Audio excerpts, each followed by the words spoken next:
आज हम डिस्कस करेंगे क्लॉटिंग ऑफ ब्लड के बारे में कि कैसे ब्लड की क्लॉटिंग होती है। ठीक है, ब्लड की क्लॉटिंग होती है। देखिए क्या होता है कि अपने कहीं भी अपनी बॉडी के पार्ट में कहीं इंजरी लग गई तो इंजरी लगने के बाद अपना ब्लड का स्राव सिक्रेशन ब्लड का सिक्रेशन हो जाता है। और ब्लड का सिक्रेशन से स्टार्टिंग से लेकर जब ब्लड एंड हो जाते हैं उसमें जो भी बीच में जो मैकेनिज्म हुई है, जो भी प्रोसेस बीच में हुआ है उसको कहते हैं हीमोस्टेसिस। क्या कहते हैं? हीमोस्टेसिस।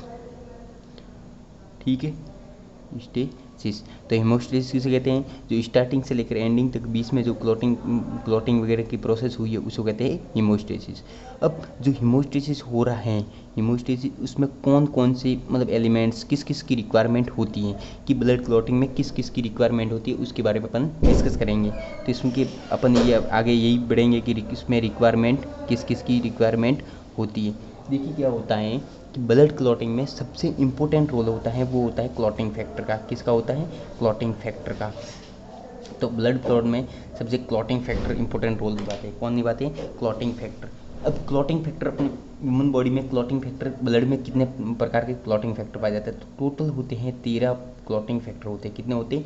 13। और 13 में से 4 क्लॉटिंग फैक्टर का निर्माण है, फॉर्मेशन है, वो कौन करता है? विटामिन के। कौन करता है? विटामिन के। तो इसके लिए विटामिन के भी इंपॉर्टेंट रोल हो गया क्योंकि फॉर्मेशन कर रहा है, ब्लड क्लॉटिंग फैक्टर का फॉर्मेशन कर रहा है, तो इंपॉर्टेंट रोल हुआ कि नहीं हुआ? हुआ ना। इसके पश्चात सब्सटेंस की कुछ ज़रूरत होती है। किसकी ज़रूरत होती है? सब्सटेंस की कुछ ज़रूरत होती है, सब्सटेंस की। और ये सब्सटेंस कहाँ से मिलते हैं? ये सब्सटेंस जैसे अपनी कोई इंजरी हुई तो वहाँ का जो डैमेज टिश्यू हुआ और जो डैमेज टिश्यू हुआ और जो सर्कुलेटिंग ब्लड से होता है, जो प्लेटलेस अपनी प्लेटलेस डैमेज हुई उससे सब्सटेंस मिलते हैं। कौन कौन से मिलते हैं? ये प्लेटलेट से मिलते हैं और टिश्यू से, डैमेज टिश्यू से मिलते हैं, डैमेज्ड टिश्यू से मिलते हैं। ठीक है, आगे अब थर्ड पॉइंट अपन ये बात डिस्कस करेंगे कि इसके लिए कितनी स्टेप्स में ये मतलब ब्लड क्लॉटिंग की प्रोसेस होती है वो 13 स्टेप्स में होती है। कितनी मेनली वो स्टेप्स में होती है? 3 स्टेप्स में। सबसे पहले ब्लड क्लॉटिंग के में अपन, ठीक है, तो अपन एक एक करके इसमें तीन स्टेप्स होती है, उसके 3 स्टेप्स के बारे में बढ़ेंगे कि पहले सबसे पहले होती है उसको होती है वास्कुलर स्पम्ज। ठीक है, सेकंड प्रोसेस होती है प्लेटलेट्स प्लग फॉर्मेशन। और थर्ड स्टेप्स होती हैं वो होती हैं कोगुलेशन। ठीक है, अब सबसे पहले स्टार्टिंग से पढ़ेंगे कि ये वास्कुलर स्पम्स क्या होता है। ठीक है, तो step number first vascular sperms. देखिए ये अब सबसे पहले क्या होता है, वास्कुलर वर्ड्स कहाँ से आया? वास्कुलर आया ब्लड वेसल से। कहाँ से आया? ब्लड वेसल से, ठीक है।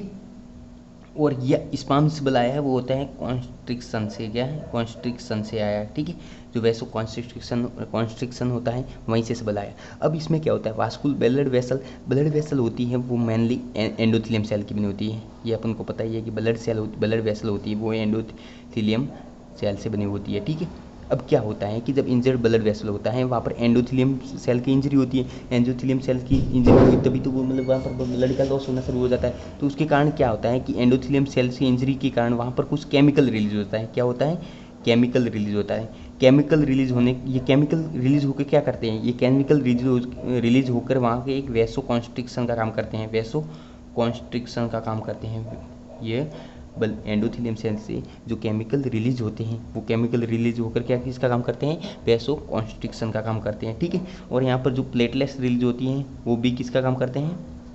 वैसो कॉन्स्ट्रिक्शन का काम करते हैं। ठीक है, अब सेकेंड स्टेप्स में क्या होता है? सेकेंड स्टेप्स हैं प्लेटलेट्स प्लग फॉर्मेशन के बारे में। ठीक है, प्लेटलेट्स प्लग फॉर्मेशन के बारे में। देखिए क्या होता है कि मतलब ये एंडोथेलियम सेल इंजर हुई, जैसे अपन एक ब्लड वेसल का यहाँ पर डायग्राम ड्रॉ करते हैं। ठीक है, ये ब्लड वेसल है। ठीक है, ये ब्लड वेसल हो गई। ठीक है, अब ये ब्लड वेसल आपको पता ही है कि एंडोथेलियम सेल से बनी होती है। ये ब्लड वेसल किससे बनी होती है? एंडोथेलियम सेल से बनी होती है। अब क्या होता है कि ये एंडोथेलियम के बीच में है ना, यहाँ पर बीच में जगह होती है, वहाँ पर कोलेजन फाइबर पाए जाते हैं। कोलेजन फाइबर होते हैं, कोलेजन फाइबर पाए जाते हैं। इसके बीच में क्या पाए जाते हैं? कोलेजन फाइबर करते हैं, ठीक है। क्या पाए जाते हैं? कोलेजन फाइबर पाए जाते हैं। इसके बीच में क्या पाए जाते हैं? कोलेजन फाइबर मिलते हैं। अब जैसे ही ये अपनी बॉडी की ब्लड वेसल हैं, ठीक है, ये बॉडी की ब्लड वेसल, जैसे ही ये बॉडी की ब्लड वेसल हैं और ये एंडोथेलियम लेयर है। अब इसमें कहीं ये जैसे यहाँ की इंजरी होगी, इंजरी की वजह से क्या होते हैं, जब पर यहाँ पर जो कोलेजन फाइबर होते हैं वो एक्सपोज हो जाते हैं। क्या पर हो जाता है? एक्सपोज होना शुरू हो जाते हैं। इंजरी की वजह से जहाँ पर यहाँ पर जो कोलेजन फाइबर है वो एक्सपोज होना शुरू कर देते हैं।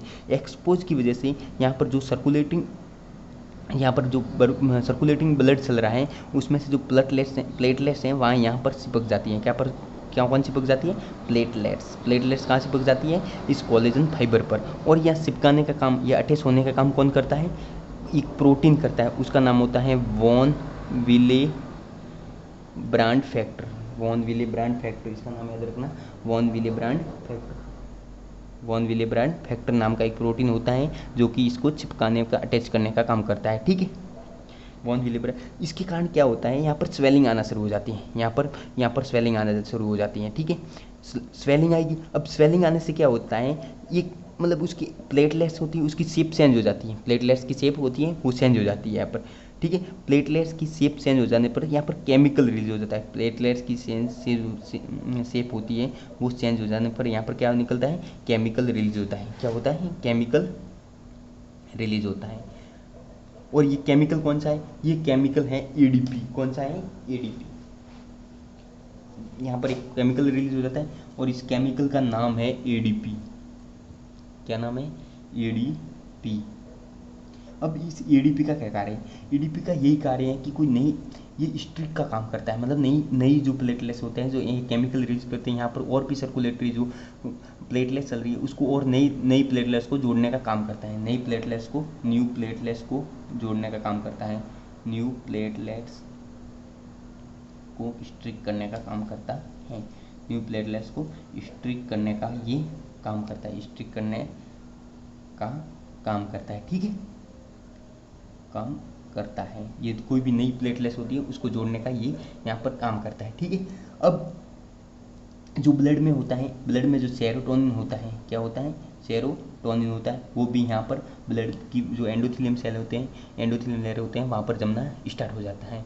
इस प्रकार ये प्लेटलेट्स प्लग फॉर्मेशन का निर्माण हो जाता है सेकेंड स्टेप्स के बारे में। अब देखिए अगला प्रोसेस होता है, प्लेटलेट्स का निर्माण हो गया। अब जैसे ही मतलब पहले शुरुआत में हमने बताया कि कोई भी, देखिए जैसे ये ब्लड वेसल है, यहाँ पर मेरे को इंजरी होगी, सबसे पहले स्टेप होगी कि ये वैसो कॉन्स्ट्रिक्शन होगा, मतलब इसको, मतलब ये जो बहाव है उसको कम करने के लिए वैसो कॉन्स्ट्रिक्शन होगा। उसके पश्चात क्या होगा, यहाँ पर जो इंजर्ड कोलेजन फाइबर होते हैं वो एक्सपोज होना स्टार्ट हो जाएंगे। एक्सपोज हो जाएगा तो यहाँ पर जो ब्लड वेसल चल रही है, ठीक है चल रही है, तो ब्लड वेसल से जो प्लेटलेट्स होती हैं वो इस पर चिपकना स्टार्ट हो जाएगी। तो कौन चिपकाएगा? वॉन विलेब्रांड फैक्टर, ठीक है, अच्छा चिपक गई। अब उसके पश्चात यहाँ पर स्वेलिंग आना शुरू होगी, ठीक है, स्वेलिंग भी आ गई। उसके पश्चात क्या होगा? स्वेलिंग आ गई। अब उसके पश्चात इस जो स्वेलिंग आता है तो प्लेटलेट्स का शेप होता है वो चेंज हो जाता है। क्या हो जाता है? शेप हो जाता है। और इस प्लेटलेट से क्या होता है? केमिकल रिलीज हो जाता है। अच्छा ठीक है, केमिकल, कौन सा केमिकल? तो एडीपी केमिकल रिलीज होता है। अच्छा एडीपी के केमिकल का क्या काम होता है? उसका काम होता है कि नई जो सर्कुलेटिंग जो ब्लड होता है उसमें से नई प्लेटलेट्स को जोड़ना है ताकि वो और भी स्वेलिंग होने देना और भी अच्छे से मतलब वो प्लेटलेट्स प्लग का फॉर्मेशन हो सके, ठीक है, ये भी हो गया। और क्या होता है? और यहाँ से मतलब जो ब्लड में चल रहा है सेरोटोनिन वो भी जमा होना स्टार्ट हो जाता है। इतनी प्रोसेस हो जाती है, ठीक है। तो क्या सर इससे मतलब ये पूरा यहाँ पर मतलब क्लॉटिंग फैक्टर होता है? बिल्कुल नहीं। ये मतलब ये होता तो है लेकिन ये पूरा वीक स्ट्रॉन्ग, इतना स्ट्रॉन्ग नहीं हो सका ताकि ब्लड को पूरा बहाव को उसको रोक सके। तो उसके लिए थर्ड प्रोसेस होती है, वो होती है कोगुलेशन। क्या होती है? कोगुलेशन होती है। ये होती है थर्ड स्टेप्स होती है, ठीक है। तो कोगुलेशन का मेन कार्य क्या है कि इसमें क्या करता है, जो अपनी स्वेलिंग वो वगैरह बन गया, प्लेटलेट्स प्लग बन गया, ठीक है, तो उसको यदि मतलब इसमें फाइबर लाइक स्ट्रक्चर आ जाए तो वो और मजबूत बन जाता है। तो कोगुलेशन का मेन मुख्य यही है कि ये फाइब्रिन का फॉर्मेशन करने का काम करता है, फाइब्रिन फॉर्मेशन का काम करता है, ठीक है। उसके पश्चात कोगुलेशन होता है, उसमें से क्लॉटिंग फैक्टर इंपॉर्टेंट रोल निभाते हैं। कोगुलेशन की प्रक्रिया कौन करते हैं? Clotting factor. और क्लॉटिंग फैक्टर कितने होते हैं? 13। और उसको रोमन में लिखते हैं। किस में लिखते हैं? रोमन में। इसमें से आपको पहले ही मैंने डिस्कस कर लिया यहाँ कि ये इसमें विटामिन के इंपॉर्टेंट रोल निभाता है। ठीक है, इतनी बात होगी कोगुलेशन के बारे में। अब कोगुलेशन की कैसे प्रोसेस होती है, कोगुलेशन कैसे होता है, उसकी अपन मतलब अगले पेज पर डायग्रामेटिक अच्छे से इसको डिस्कस करेंगे। ठीक है, तो यहाँ अपन पढ़ेंगे कोगुलेशन के बारे में। ठीक है, किसके बारे में? कोगुलेशन के बारे में। कोगुलेशन के बारे में कि कोगुलेशन कैसे होता है। ठीक है, कोगुलेशन कैसे होता है। ठीक है, कोगुलेशन कैसे होता है। ठीक है, कोगुलेशन होता है कि कोगुलेशन कैसे होता है, अभी इसके बारे में डिस्कस करते हैं। तो आपको मैंने पहले ही बता दिया कि कोगुलेशन का क्या कारण होता है? फाइब्रिन का फॉर्मेशन करना। किसका कार्य होता है? फाइब्रिन का, वो होता है फाइब्रिन का फॉर्मेशन करना। किसका फॉर्मेशन करता है? फाइब्रिन का फॉर्मेशन। और मैंने पहले भी बता दिया कि कोगुलेशन में फाइब्रिन का फॉर्मेशन होने के लिए इसमें कोगुलेशन में इंपॉर्टेंट रोल कौन निभाते हैं? Clotting factor. कौन निभाते हैं? Clotting factor. ठीक है, और क्लॉटिंग फैक्टर कितने होते हैं? 13 होते हैं। ठीक है, कितने होते हैं? 13 होते हैं। ठीक है, समझ में आ गई बात। अब ये मतलब कोगुलेशन की प्रोसेस होती है वो मतलब ब्लड क्लॉटिंग की 3rd स्टेप से होती है। अब इसके में भी 3 स्टेप में काम होगा। इतने इसमें भी कितने स्टेप्स में काम होगा? 3 स्टेप्स में काम होगा। सबसे पहले होता है वो होता है तो प्रोथ्रोम्बिन एक्टिवेटर। मतलब प्रोथ्रोम्बिन को एक्टिवेट करना फर्स्ट स्टेप्स में ये होगा। सेकेंड स्टेप्स में प्रोथ्रोम्बिन को थ्रोम्बिन में कन्वर्ट करना। और 3rd स्टेप्स में थ्रोम्बिन कैटालाइज के रूप में उपयोग यूज होता है। थ्रोम्बिन कैटालाइज के रूप में उपयोग होता है। कैटालाइज के रूप में यूज होता है। ठीक है, अब कैसे कैसे प्रोसेस होती है वो अपन यहाँ पर डायग्रामेटिक पढ़ेंगे। ठीक है, सबसे पहले होता है प्रोथ्रोम्बिन एक्टिवेटर। सबसे पहले अपन स्टेप बाय स्टेप पढ़ेंगे कि प्रोथ्रोम्बिन एक्टिवेटर क्या होता है। कि प्रोथ्रोम्बिन का एक्टिवेटर मतलब क्या होता है कि प्रोथ्रोम्बिन को कैसे एक्टिवेट किया जाता है। प्रोथ्रोम्बिन को कैसे एक्टिवेट किया जाता है? देखिए, प्रोथ्रोम्बिन होता है वो क्लॉटिंग फैक्टर नंबर 2 होता है। क्लॉटिंग फैक्टर नंबर 2 का नाम क्या होता है? प्रोथ्रोम्बिन। ठीक है, तो अपन शुरुआत से क्लॉटिंग फैक्टर क्या होता है उसको यहाँ पर पूरा पढ़ेंगे। देखिए, प्रोथ्रोम्बिन एक्टिवेटर की 2 प्रकार की पाथवे होती है। कितने प्रकार की पाथवे होती है? 2 प्रकार की पाथवे होती है। सबसे पहला पाथवे होता है वो इंट्रिंसिक पाथवे होता है। Intrinsic pathway. और दूसरा होता है वो होता है एक्सट्रिंसिक पाथवे होता है। 2 प्रकार के पाथवे पाए जाते हैं, इंट्रिंसिक पाथवे और एक्सट्रिंसिक पाथवे। ठीक है, पाथवे 2 प्रकार के 2 टाइप्स के पाथवे पाए जाते हैं, इंट्रिंसिक पाथवे और एक्सट्रिंसिक पाथवे। मतलब क्या है? इंट्रिंसिक पाथवे मतलब जो भी इसमें मटेरियल यूज हो रहा है, इस पाथवे में जो भी मटेरियल यूज होगा, जो भी क्लॉटिंग फैक्टर यूज होंगे वो ब्लड के अंदर होंगे, ब्लड वेसल के अंदर अर्थात ब्लड के अंदर पाए जाते हैं। इसलिए उसका नाम क्या होता है? Intrinsic factor. ठीक है, और जो भी मटेरियल इस क्लॉटिंग फैक्टर जो भी क्लॉटिंग फैक्टर इसमें भाग लेंगे, इसमें जो पार्टिसिपेट करेंगे वो ब्लड के बाहर अर्थात टिश्यू में प्रेजेंट होते हैं। इसलिए उसका नाम एक्सट्रिंसिक पाथवे रखा और उसका नाम इंट्रिंसिक पाथवे रखा। ठीक है, इन चाहे इंट्रिंसिक पाथवे हो या एक्सट्रिंसिक पाथवे होता है, उसका दोनों का उद्देश्य होता है वो क्लॉटिंग फैक्टर नंबर 10 को एक्टिवेट करना होता है। ठीक है, दोनों का उद्देश्य क्या होता है? चाहे इंट्रिंसिक हो या एक्सट्रिंसिक हो, दोनों का उद्देश्य होता है क्लॉटिंग फैक्टर नंबर 10 को मतलब एक्टिवेट करना होता है, इनएक्टिव फॉर्म को एक्टिवेट करना होता है। ठीक है, ये होता है उसका काम होता है। ठीक है, अब अपन इंट्रिंसिक फैक्टर सबसे पहले क्लॉटिंग फैक्टर जब कोगुलेशन की प्रोसेस होती है तो सबसे पहले जो 12 number inactive blood clotting factor 12 होता है वो एक्टिव क्लॉटिंग फैक्टर 12 में बदल जाता है। अपन यहाँ ये से इंडिकेट करता है, मतलब ये एक्टिव फॉर्म में होता है। तो इंट्रिंसिक पाथवे में सबसे पहली स्टेप होती है वो होती है इनएक्टिव क्लॉटिंग फैक्टर 12 को एक्टिव ब्लड क्लॉटिंग फैक्टर 12 में कन्वर्ट हो जाता है। ठीक है, और ये active clotting blood clotting factor 12 हैं वो 11th इनएक्टिव क्लॉटिंग फैक्टर 11 को एक्टिवेट करता है, मतलब ये इसको एक्टिवेट करता है। ठीक है, 12 एक्टिव ब्लड क्लॉटिंग फैक्टर 12 होता है वो इनएक्टिव 11 को एक्टिवेट करता है। जो एक्टिव 11 होता है वो 9th को एक्टिवेट करता है, ठीक है, ये 9th को एक्टिवेट करता है, ठीक है, और ये 9th को एक्टिवेट करता है, और 8 एक्टिवेट होता हुआ यहाँ पर पहले से प्रेजेंट होता है। ये होता है इंट्रेंसिक, मतलब इंट्रेंसिक में कौन कौन से क्लॉटिंग फैक्टर पाया जाता है, 12th, 11th, 9 और 8, ये आपको याद रखने हैं, ठीक है, ये पाए जाते हैं। और एक्सटेंसिव पाथवे में क्लॉटिंग फैक्टर नंबर 3rd है, वो होता है एक्टिव फॉर्म में होता है, वो inactive 7 clotting factor number 7 inactive को क्लॉटिंग एक्टिव से एक्टिव में चेंज करता है। क्लॉटिंग फैक्टर नंबर 3rd आता है, वो इनएक्टिव क्लॉटिंग फैक्टर नंबर 7 को एक्टिव क्लॉटिंग फैक्टर 7 में कन्वर्ट करता है। और इन दोनों का मकसद क्या है, जो क्लॉटिंग फैक्टर 9th एक्टिव होता है और क्लॉटिंग नंबर फैक्टर 8 एक्टिव होता है, ये दोनों मिलके और ये दोनों मिलके जो इनएक्टिव क्लॉटिंग फैक्टर 10 होता है उसको एक्टिवेट में कन्वर्ट करने का काम करते हैं, एक्टिवेट क्लॉटिंग फैक्टर नंबर को बदलने का काम करते हैं जो इनएक्टिव होते हैं, ठीक है, यहाँ पे इनएक्टिव होते हैं उसको एक्टिवेट में बदलने का काम करता है, ठीक है। उसके पश्चात क्लॉटिंग फैक्टर नंबर जो 5 होता है, क्लॉटिंग नंबर फैक्टर जो 5 होता है वो क्लॉटिंग फैक्टर नंबर सेकेंड में एक्टिवेट करता है 5 नंबर, जो क्लॉटिंग अब ये एक्टिवेट हो गया और इसके कैटालाइज का यूज़ करके इस 5 क्लॉटिंग फैक्टर नंबर 5 को यूज़ करके जो सेकेंड क्लॉटिंग फैक्टर है उसको एक्टिव क्लॉटिंग फैक्टर में बदलता है। देखिए सेकेंड का क्या नाम होता है, प्रोथ्रोम्बिन, इसका क्या नाम होता है, प्रोथ्रोम्बिन, इसका नाम होता है प्रोथ्रोम्बिन, और ये किस में कन्वर्ट हो जाता है, थ्रोम्बिन में कन्वर्ट हो जाता है, ठीक है।